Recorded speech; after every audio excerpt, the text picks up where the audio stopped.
Imagine standing in a museum hall surrounded by glass cases, each one holding fragments of the past that feel impossible and real, as if humanity has spent thousands of years trying to prove just how insane it can be. You'd expect the strangest stories to come from prehistoric animals or long-extinct worlds buried in stone, but no, the most bizarre, unexplainable discoveries often come from us. Human beings, our ancestors, the people who walked this earth centuries or even millennia ago, left behind artifacts and evidence that still leaves scientists shaking their heads, asking, what on earth were they thinking? Tonight, we're diving into the strangest, most unsettling, and downright unhinged discoveries ever made that show just how insane humanity truly is. Stay with me, because every new find in this story gets darker, stranger, and more unbelievable than the last. Let's begin with a discovery that sounds like the opening to a horror story. In 2011, archaeologists in England unearthed a Roman-era grave unlike anything they'd ever seen. The skeleton had been carefully buried with its skull missing. That's already bizarre enough, but what they discovered next made the find almost impossible to explain.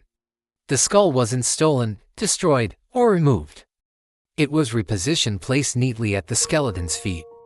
Even stranger, the bones of the hands were arranged where the head should have been, as if the body had been reconstructed in some kind of nightmarish ritual. And it wasn't just one case. Dozens of burials from the Roman period have now been uncovered with similar patterns: heads cut off, reburied with the corpse, sometimes even swapped with other skeletons. Why would people go through the effort of such an unsettling practice? Was it punishment after death? A ritual to prevent spirits from walking the earth? Or was it something even darker, an attempt to send a message that's now lost to time? The discovery still has no clear answer, and the sheer strangeness of it paints a picture of a humanity far more disturbed than we like to imagine. But the weirdness doesn't stop with burial rituals. Sometimes, the insanity is hidden in the objects humans crafted and left behind. Take the Antikythera mechanism, discovered off the coast of Greece in 1901. At first, scientists thought it was nothing more than a corroded lump of bronze, but as they studied it, the truth slowly came to light. This wasn't junk, it was a machine, a mechanical device, over 2,000 years old, with gears so complex that nothing similar appeared again for over 1,000 years. It's essentially the world's first computer, designed to predict the movements of the planets and stars. And it shouldn't exist. Ancient Greece wasn't supposed to have the technology to build something this advanced. It's as if a piece of futuristic machinery had somehow fallen back through time and ended up on a sunken ship. To this day, nobody knows who built it, or how widespread this lost knowledge might have been. But one thing is certain, the discovery proves our ancestors weren't just curious, they were dangerously ahead of their time, almost as if they wanted to leave a message, reminding us that humans have always been capable of brilliance and madness. Of course, not all insane discoveries are so elegant. Some are far more gruesome. In the 1990s, scientists working in South America uncovered evidence of what may be the most terrifying cultural practice in history: the Nazca trophy heads. Imagine digging up a burial site and finding rows of human skulls that had been deliberately modified, holes drilled into the top, cords attached as if they were trophies to be displayed. For years, researchers assumed these belonged to enemies captured and executed, but then the DNA testing came back, and the results were horrifying. Many of the heads didn't belong to strangers or outsiders, they belonged to the same communities, sometimes even the same families, as the people who buried them. In other words, these weren't just war trophies. They may have been ritual sacrifices, acts carried out on friends, neighbors, or even relatives, for reasons that still remain hidden in shadow. To hold the skull of someone you know and deliberately turn it into a symbol of ritual power, if that isn't proof of humanity's insanity, then what is? But the most unsettling part of all these discoveries isn't just that humans did these things, it's that they thought it was normal. Every skull trophy, every severed burial, every bizarre machine carved from bronze was accepted by the people of that time as just part of life.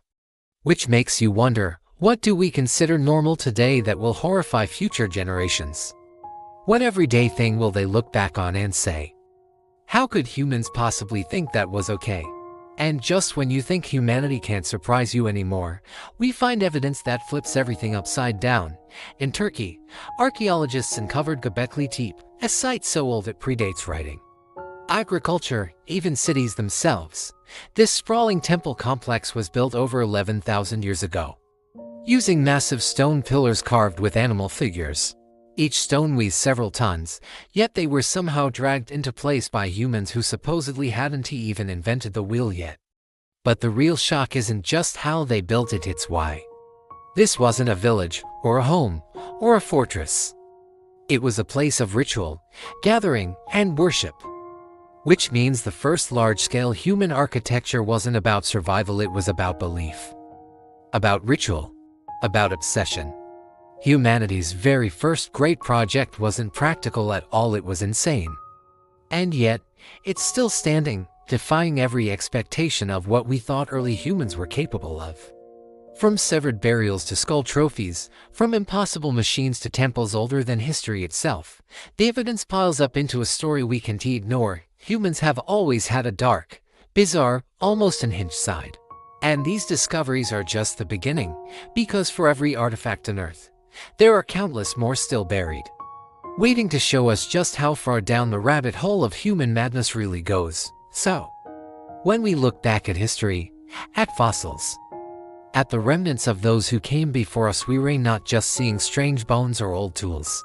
We're looking straight into the human psyche and realizing that our species has always carried within it the potential for brilliance, horror, and sheer insanity. And trust me, the deeper we dig, the stranger it gets. The deeper you dive into human history, the more it feels like a fever dream, like some twisted story we shouldn't believe but can't ignore, because the evidence is right there in front of us. And if you thought decapitated burials, ancient computers, and skull trophies were disturbing, what comes next takes insanity to a level that feels almost unreal. Because sometimes the discoveries we dig up aren't just strange, they suggest whole cultures and entire civilizations were driven by an obsession with practices so bizarre that they make us question whether humanity has ever truly been sane at all. Take, for instance, the Mayan bloodletting rituals. Archaeologists have unearthed artifacts, murals, and even stone-carved depictions that reveal a practice so unsettling it defies logic. The Mayans believed that blood was the ultimate offering to the gods, not just the blood of enemies, but their own. Men would pierce their tongues, ears, and even genitals with sharpened obsidian blades, letting the blood drip onto bark paper before burning it as a sacred sacrifice. Some carvings show rulers pulling thorn-studded ropes through their tongues as casually as we might light a candle. Imagine the scene: a king, standing before his people, calmly mutilating himself while priests burned blood-soaked paper, smoke curling into the night sky as chants filled the air. This wasn't punishment or torture, it was devotion. To the Mayans, this was noble, necessary, even holy. To us, it looks like the work of a species driven to madness by its own belief in invisible gods. And yet, these rituals weren't rare, they were central to society, shaping politics, religion, and daily life. It's discoveries like these that make us realize humanity as strangest isn't just buried in isolated cases, it runs deep in the roots of civilization itself. But ritual insanity wasn't confined to the Mayans. Across the world, in ancient China, researchers uncovered what might be one of the darkest practices of all: oracle bones. At first glance, they look like ordinary animal bones and turtle shells, covered in cracks and strange markings. But when scientists studied them closer, they realized the markings were carved questions, written appeals to ancestors and spirits. And those cracks, they weren't natural. The bones had been deliberately heated until they cracked, with priests interpreting the lines as answers from the spirit world. In other words, the earliest form of Chinese writing wasn't used to record stories, laws, or history. It was used for divination, burning bones to talk to the dead. And the questions carved into them range from the mundane to the insane. Will it rain tomorrow? Should we go to war? Will the baby survive? The destiny of entire kingdoms was sometimes decided by the random cracks on a scorched bone. Imagine a general, standing on the edge of war, waiting for a priest to cook a turtle shell and read the lines like a cosmic fortune cookie. This wasn't a fringe belief, it was state policy. Entire dynasties leaned on it. If that doesn't prove humanity's collective insanity, nothing will. And then there are the discoveries that prove just how far people would go in the name of immortality. Deep in the tombs of ancient Egypt, archaeologists found jars filled with what looked like ordinary honey. At first, it didn't seem unusual. After all, honey was used in food, medicine, and ritual. But then researchers began connecting the dots. Some jars weren't just honey. They contained a mixture of honey and human remains, a substance known in whispers as mellified man, according to accounts. Certain people in the Middle East and Egypt believed a person could consume only honey until their death, their body slowly becoming preserved by it. After death, their honey-soaked corpse was buried in a stone coffin, allowed to ferment for years. The result was believed to be a miraculous substance, a human-honey hybrid that could heal wounds, cure diseases, and extend life. And yes, there's evidence it was actually consumed. Think about that, humans literally turned themselves into medicinal jars of honey, willingly sacrificing their lives for the promise of being eaten after death as some kind of cure. It sounds like a horror story, but it's real. The very fact that someone thought, yes, this is a good idea, shows just how deeply madness runs through human history. And if that feels shocking, the insanity only grows when you look at the weapons we've unearthed. Somewhere between survival and obsession, humans develop tools of violence that reveal more about us than we'd like to admit. In Scotland, archaeologists uncovered a massive cache of carved stone balls, each perfectly rounded, some decorated with intricate geometric patterns. At first, no one knew what they were. Were they ceremonial toys? But then analysis revealed they weren't random, they were balanced, weighted, and designed to be thrown with devastating force. In other words, ancient people were crafting precision-engineered weapons thousands of years before the concept of ballistics even existed. What makes it insane isn't just the technology, it's the dedication. Some of the balls were polished to perfection, as if hours had been spent making them flawless weapons of war. These weren't made for hunting animals. They were made for fighting other humans. It's as if violence wasn't just necessary, it was a craft, an art, something worth pouring skill and beauty into. What kind of species turns weapons into works of art? Ours. Always ours. But perhaps the strangest discoveries aren't the artifacts or bones themselves, it's the stories they tell about how humans thought, how we rationalized the irrational. One of the most haunting examples comes from Japan, in the form of the dogo figurines. These small clay figures, dating back over 10,000 years, look like something out of science fiction: wide, alien-like eyes, exaggerated bodies, almost mechanical in design.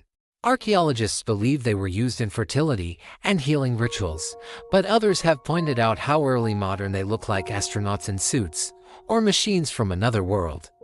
Were these figures simply imaginative art? Or do they reveal something we still don't understand, some forgotten connection between early humans and ideas we can't yet explain? Whatever the truth, the figurines are proof of a human obsession that transcends survival. We've always been drawn to the mysterious, the unexplainable, the utterly bizarre.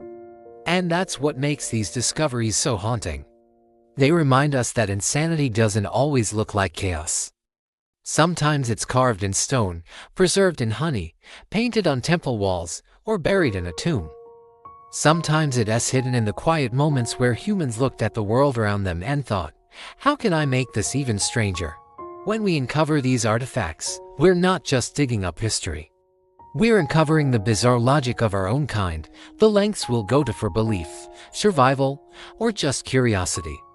And with every new discovery, we're forced to admit, insanity isn't an accident of history. It's a pattern. It's who we are. And if you think that's disturbing, wait until you hear what archaeologists found in the frozen wastelands of Siberia. Because buried beneath the ice was evidence of a practice so strange, so chilling, that it challenges everything we thought we knew about early humanity. When archaeologists started digging into the permafrost of Siberia, they weren't expecting to uncover one of the most bizarre and chilling chapters of human insanity yet. Frozen beneath layers of ice, they discovered burial sites dating back thousands of years, graves containing human remains. surrounded by strange objects, arranged in ways that suggested rituals far beyond ordinary burial. Some skeletons were found adorned with carved masks, their faces covered with plates of stone or bark, as though the living were trying to seal their identities away forever. Others were buried alongside human jaws and skull fragments that didn't belong to them, almost as if the dead were being pieced together into something new, half one person, half another. What makes it even stranger is the evidence of cannibalism. Archaeologists found cut marks on bones, marks that suggest flesh was deliberately removed. In some cases, human bones had been cracked open, the marrow scooped out, not for survival in times of famine, but seemingly as part of a ritual. Imagine it, people gathering around a fire, not because they were starving, but because they believed consuming part of another human could give them strength, protection, maybe even a connection to the spirit world. And then burying the remains, decorated, masked, and pieced together in ways that defy explanation. We think of cannibalism as something born of desperation, but here, it was cultural, ceremonial, a choice. That realization alone is terrifying. It suggests humans weren't just surviving in brutal conditions. They were inventing strange, disturbing ways to make meaning out of life and death. But Siberia isn't the only place where insanity seeped into burial rituals. In Europe, archaeologists unearthed the witch graves. These weren't ordinary burials. Skeletons were discovered pinned down with heavy stones, their jaws forced open with iron spikes. Their bodies mutilated as though the people burying them believed death itself wasn't enough to stop them. One skeleton was found with its head cut off and placed between its knees, another with sickles strapped across its throat and abdomen deliberately positioned so that if the body somehow rose, it would cut itself apart. To us, it sounds absurd. But to the people who lived then, this was deadly serious.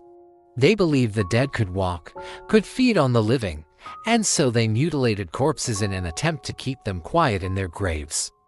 Think about that, an entire society so afraid of the dead, so convinced of the supernatural, that they turned burial into a battlefield.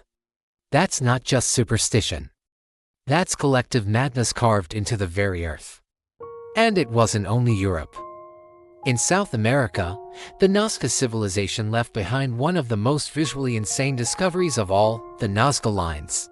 Sprawling across the desert floor of Peru are massive geoglyphs, enormous drawings of animals, humans, and geometric shapes etched into the earth.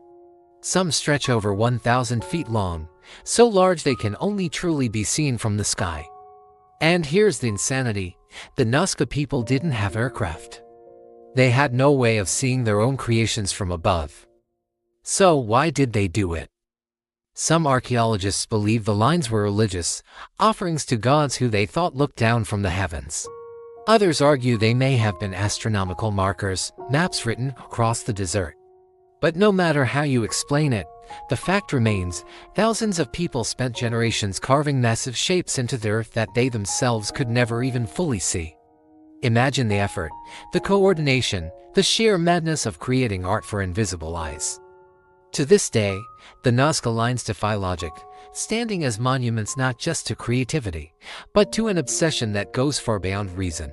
But perhaps one of the strangest and most haunting discoveries of all comes from Europe's catacombs. Beneath the city of Paris lies a network of tunnels lined with the bones of over 6 million people. At first, it was a practical way to move overflowing cemeteries underground. But somewhere along the way, practicality turned into something much darker. Bones weren't just stored. They were arranged. Skulls stacked into neat rows, femurs piled into walls, entire patterns built out of human remains. Walking through the catacombs feels less like entering a storage site and more like stepping into an art gallery of death. What's insane isn't just the scale, it's the intention. Someone, at some point, looked at a mountain of bones and thought, let's make this beautiful. It's a level of macabre creativity that blurs the line between reverence and madness. And the fact that this isn't an isolated case, other cities across Europe have ossuaries just like it, proves that humans have always been drawn to turning horror into something strangely artistic. And yet, even these aren't the peak of humanity's insanity, because then we arrive at the discovery of bog bodies. Across northern Europe, Especially in Denmark and Ireland, perfectly preserved human corpses have been pulled from the peat bogs, their skin, hair, and even fingerprints intact despite being thousands of years old. But what's chilling isn't the preservation, it's the way they died. Many were killed violently, their throats slit, skulls crushed, bodies stabbed and strangled before being tossed into the bog. These weren't executions in the ordinary sense, they were sacrifices. Some were people of high status, killed in elaborate rituals to appease gods, the bog chosen as a sacred place to offer human life. And the fact that these bodies remain so lifelike, staring back at us from thousands of years ago, makes it all the more unsettling. They aren't skeletons. Their faces, staring out of the earth as if the madness of their deaths has been frozen in time, waiting to remind us that humanity's rituals have always had a dark edge. And if all of this sounds insane, it only scratches the surface. Because buried beneath the sand of Egypt, archaeologists found another discovery that reveals just how far humans will go in their obsessions: hundreds of mummified animals. Cats, dogs, birds, even crocodiles, all carefully embalmed and wrapped like kings, entombed in massive burial sites. Some were buried alive before being preserved, their deaths turned into offerings for the gods. Imagine entire workshops dedicated not to preserving people, but to turning animals into sacred corpses by the thousands. It's madness on an industrial scale, a reminder that humanity's creativity and cruelty often walk hand in hand. What all of these discoveries tell us about bodies, witch graves, desert geoglyphs, catacomb art, and animal mummies is that humans have never been just practical survivors. We've always been dreamers, obsessives, fanatics, and sometimes monsters. We invent rituals that demand blood. We carve art for gods who may not exist. We bury our fears in the ground and dress them up as tradition. We aren't logical. We aren't sane. We never have been. And yet, these discoveries are also what make us human. They're proof that we've always reached beyond ourselves, into the strange and the impossible. But the deeper you go into this history, the more you realize something unsettling. These aren't just relics of the past. They go into the present. Because while ancient civilizations may have buried their madness in bogs and catacombs, we've built ours into skyscrapers and laboratories. And the next discovery, the one hidden in the ruins of an ancient city, might just reveal that the line between ancient insanity and modern genius is thinner than we want to believe.